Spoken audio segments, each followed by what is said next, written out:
I wanted to share with you today some of my travel photos. I wonder if anyone knows where this is. I doubt you do. Somewhere in Europe. Somewhere in Europe, yes? No, it's not Amsterdam, no, although it's not a bad guess because this is on a canal. This is, sorry? Germany, we're getting closer. It's Hamburg. It's Hamburg. And 3.5 years ago, Pam and I went to Europe. We visited the UK and we visited Germany, which is where our daughter is living. And one of the places Alicia, our daughter, took us was to Hamburg. Now, I looked at these buildings in Hamburg and in other places too. Here's some more. So this is also in Hamburg. It's a large church there, and I want you just to notice the brickwork. Do you see anything about the brickwork there? Is there anything you notice about the bricks? Yes, the different colours, and it's because that building's been rebuilt after the war. That's right. Now here's another one. This is Bremen this time. This is it's the ancient part of the town called the Schnorr.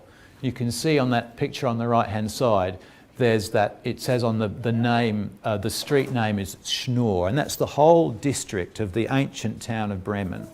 And you get the sense of these little narrow cobblestone streets and the buildings either side. But there's something odd about this, and I wonder if you spot what it was.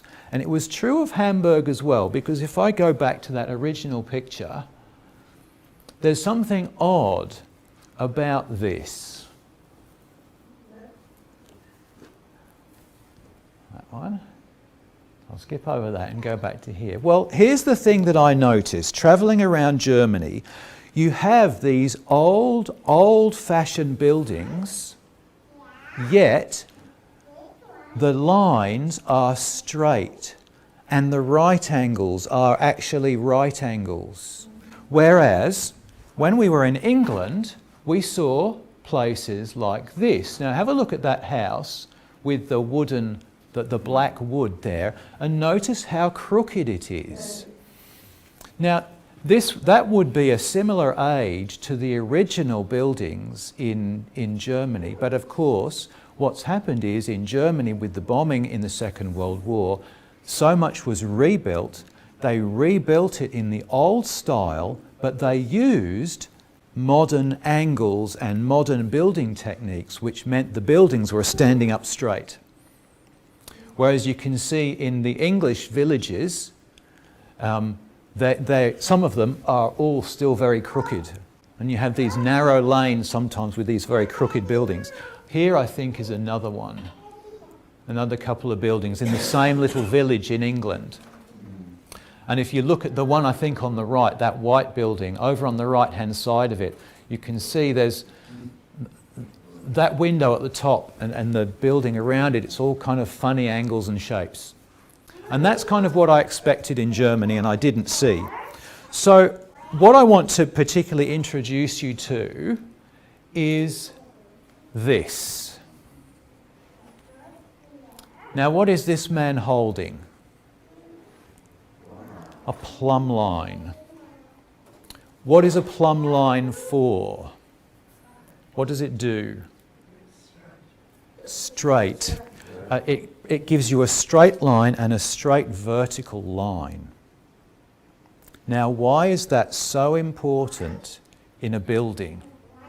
To have a straight vertical line. To keep it strong so it doesn't fall over.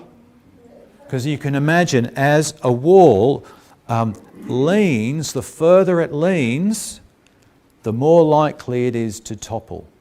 Changes the centre of gravity. Yes, it changes the centre of gravity. So if you can have the centre of gravity straight up and down, the wall is more likely to be strong and stable.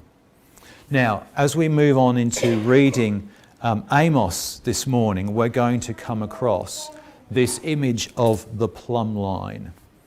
And it's a very important building tool. It's very simple.